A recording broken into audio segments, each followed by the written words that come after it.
ہم کون ہیں اور کہاں ہیں، یہ دنیا کیا ہے اور اس میں موجود چیزوں کی حقیقت کیا ہے، ہمیں معلوم نہیں۔ تو پھر ہمیں یہ زندگی کس طرح گزارنی چاہیے؟ کیا ہماری زندگی کا کوئی حقیقی مقصد ہے بھی یا نہیں، یا پھر ہم خود اپنی زندگی کے مقصد بناتے ہیں؟ آج کوشش کریں گے بات کرنے کی زندگی کے مقصد اور اس کے معنوں کے بارے میں۔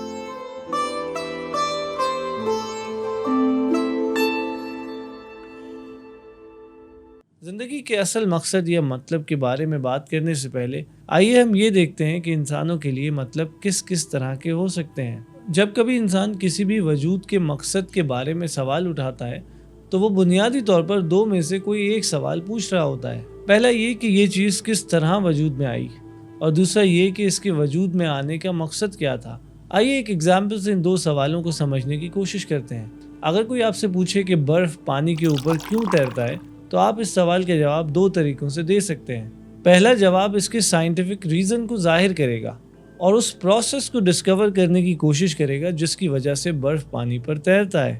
یعنی برف پانی پر اس لیے تیرتا ہے کیونکہ برف کا والیوم پانی کے والیوم سے زیادہ ہوتا ہے، اور جس چیز کا والیوم زیادہ ہوتا ہے اس کی ڈینسٹی کم ہوتی ہے، اور جس چیز کی ڈینسٹی کم ہوتی ہے وہ ڈوبتی نہیں ہے، اس لیے برف پانی پر تیرتا ہے۔ سوالوں کو اس طرح پوچھنے سے ہم چیزوں کے میکینزمز اور ان کی پروسیسز کو سمجھتے ہیں۔ یہ پروسیسز سمپل یا کمپلیکس تو ہو سکتے ہیں، لیکن یہ اچھے یا برے نہیں ہو سکتے۔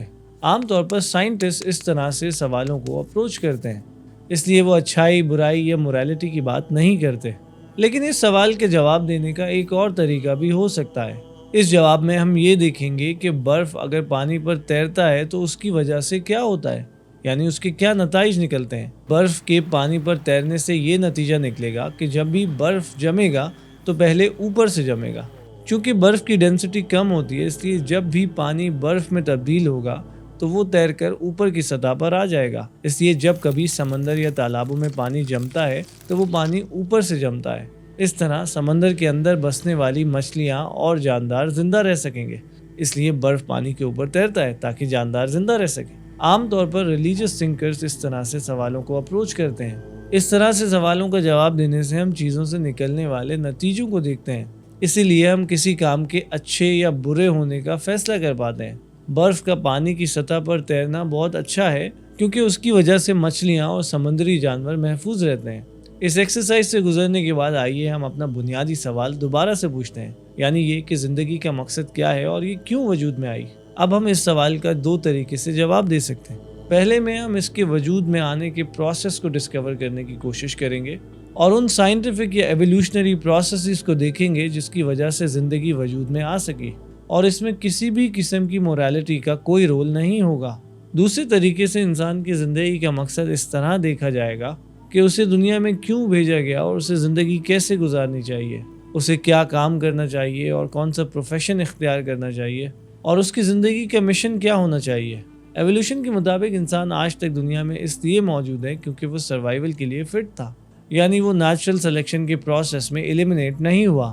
قدیم دور میں انسانوں کی دوسری اسپیشیز بھی موجود تھی، لیکن ہومو سیپینس یعنی آج کے دور کا انسان اس لیے باقی رہ گیا کیونکہ وہ نیچرل سلیکشن کے پروسیس میں کامیاب رہا، کیونکہ وہ سروائیول کے لیے سب سے موزوں تھا۔ اس حساب سے ہیومن اسپیشی کا سب سے بنیادی مقصد سروائیول ہے۔ ہمارے باڈی کے میکینزمز، ہمارے برین اور ہمارے تمام فزیولوجیکل پروسیسز ہمیں سروائیو کرنے میں مدد دیتے ہیں۔ اب چونکہ انسان مورٹل یعنی فانی ہے، اس لیے سروائیول کے لیے سب سے اہم کام ریپروڈکشن یعنی بچے پیدا کرنا ہے۔ چنانچہ وہ اسپیشیز جن میں ریپروڈکشن آسان اور افیکٹو ہوگی ان کے سروائیو کرنے کے چانسز بہت زیادہ ہوں گے۔ ایولیوشنری تھیوری بہت سے سوالوں کے جواب دینے کی کوشش کرتی ہے۔ مثال کے طور پہ اگر کوئی یہ پوچھے کہ مرد اور عورت میں کشش کیوں ہوتی ہے، کیونکہ یہ کشش انہیں قریب لاتی ہے اور بچے پیدا کرنے میں مدد دیتی ہے۔ سروائیول کے لیے صحت مند بچے پیدا کرنا فائدہ مند ہے، اس لیے جب آپ کسی ایسے انسان کو دیکھتے ہیں جو صحت مند ہو اور خوبصورت ہو، اس کے لیے کشش اور بھی زیادہ ہوتی ہے کیونکہ اس کے ساتھ صحت مند بچے پیدا کرنے کے چانسز زیادہ ہوتے ہیں۔ اگرچہ ایولیوشن یا سائنس موریلٹی کے بارے میں بات نہیں کرتی، لیکن ایولیوشن کے مطابق دنیا خود بخود وجود میں آئی، اور انسانوں کے لیے سب سے ضروری چیز یہ تھی کہ وہ بدلتے ہوئے ماحول کے ساتھ اڈیپٹ کر سکیں۔ اس لیے ہر وہ چیز جو سروائیول میں مدد کرے اچھی ہے، جیسے کہ اچھی صحت، اور ہر وہ چیز جو سروائیول میں مدد نہ کرے وہ بری ہے، جیسے کہ کووڈ وائرس۔ لیکن کیا انسان بھی باقی جانوروں کی طرح محض سروائیول کے لیے سب کام کرتا ہے؟ یا اس کے دنیا میں آنے کا کوئی اور بھی مقصد ہے؟ سائنٹیفک دور سے پہلے دنیا کی زیادہ تر آبادی ریلیجس موریلٹی کو فالو کرتی تھی۔ ریلیجن کے مطابق دنیا کو خدا نے بنایا اور انسان کو بھی خدا نے ہی بنایا، اور انسان کے لیے کیا اچھا ہے اور کیا برا ہے یہ خدا کو معلوم ہے، اور اس نے وہ اصول انسانوں کو کتابوں کے ذریعے سے بتا دیے۔ اس لحاظ سے انسان کی زندگی کا مقصد آسمانی کتابوں میں درج ہے۔ لیکن یہاں پر مسئلہ یہ ہے کہ کون سی آسمانی کتاب درست ہے اور کون سی آسمانی کتاب درست نہیں ہے۔ ریلیجن کا مقصد پہلے سے انسان کو دے دیا جاتا ہے، انسان کو اسے ڈھونڈنا نہیں پڑتا، اس لیے انسان کو زیادہ محنت نہیں کرنی پڑتی اور اس کی زندگی نسبتاً آسان ہوتی ہے۔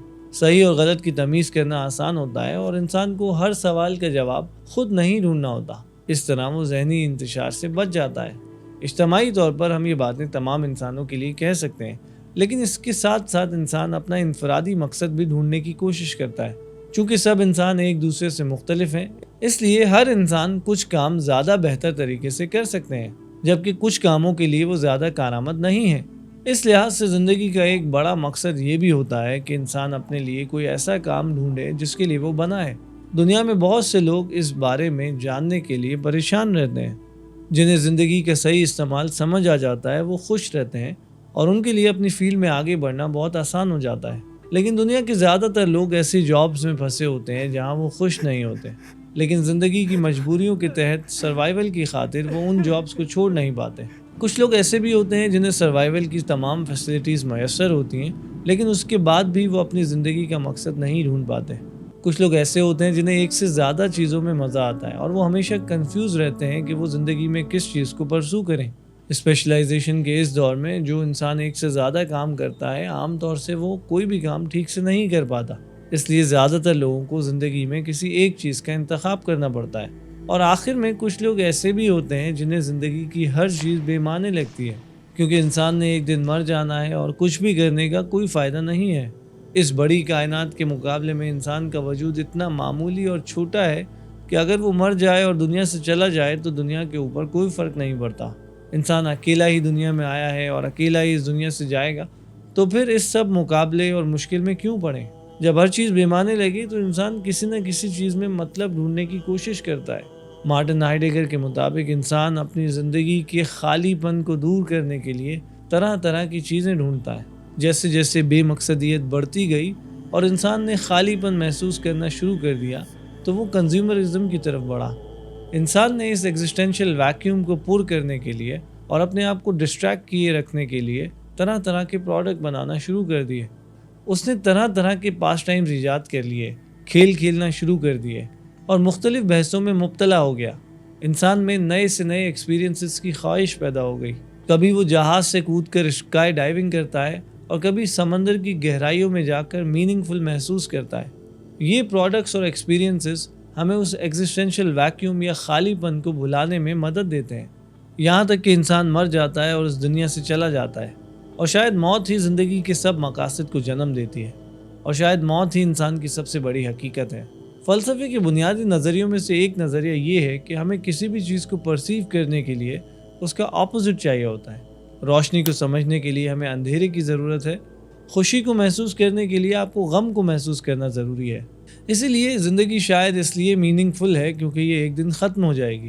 اگر یہ ہمیشہ چلتی رہے تو شاید ہم اسے اتنی امپورٹنس نہ دیں جتنی دیتے ہیں۔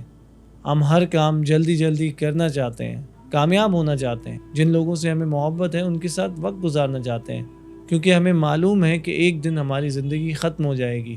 دنیا میں سب لوگ خدا پر یقین نہیں رکھتے، سب لوگ مورل ویلیوز پر اتفاق نہیں کرتے، صحیح اور غلط کے نظریات مختلف ہیں، لیکن موت وہ حقیقت ہے جو ہر انسان کا مقدر ہے، اور شاید وہی وجود کی سب سے بامعنی حقیقت ہے۔